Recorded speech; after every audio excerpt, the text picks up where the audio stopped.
want to ask you, how do you feel about today's graduation? The graduation was great. We had 38 that received their diplomas, degrees, and certificates. First time we've had the graduation in the new auditorium. Wow. We had institute students that received degrees. We had some people in the graduation that were around when I taught my first institute class in Kubwa when we were doing Pilgrims Independent Baptist Institute, Yeah. and which has become Temple Baptist Institute. So it was a very fulfilling day. Amen. I can see it's the first time using the auditorium. I Yes. know that initially we normally use this Yes. downstairs. So how do you see Providence Baptist College and Seminary in future? We're growing.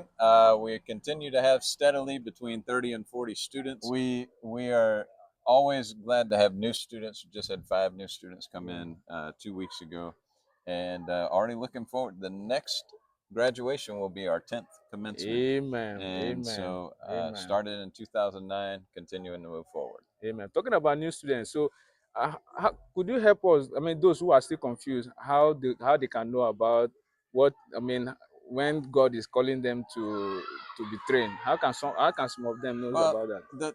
the great thing about our ministry is we utilize every possible opportunity we can to train people. DVD courses, you can come to our institute classes on Saturday or Sunday. That's open to everybody. We have institutes in several of our sister churches, and so our big focus is not so much that you have to wait until you're called. Yeah. It's just that as soon as you're a member that wants to mature, Yeah. we want you to get involved in classes. And a lot of times, as people start going to the classes, they realize that God is calling them.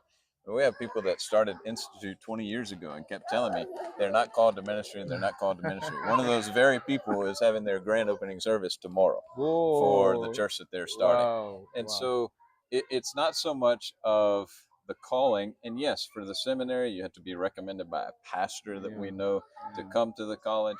But we try to provide every opportunity possible just for members to mature, not so much that you have to be called to pastor. Thank you so much, Chancellor. Yep, if you're wondering, this is the Chancellor of the Year, the Chancellor of Providence Baptist College and Seminary, the best Chancellor. His name is no other person but Pastor Mark Holmes. Thank you so much, Thank you. Pastor. It was a Congratulations. blessing. Thank you, Yes, sir. sir. All right.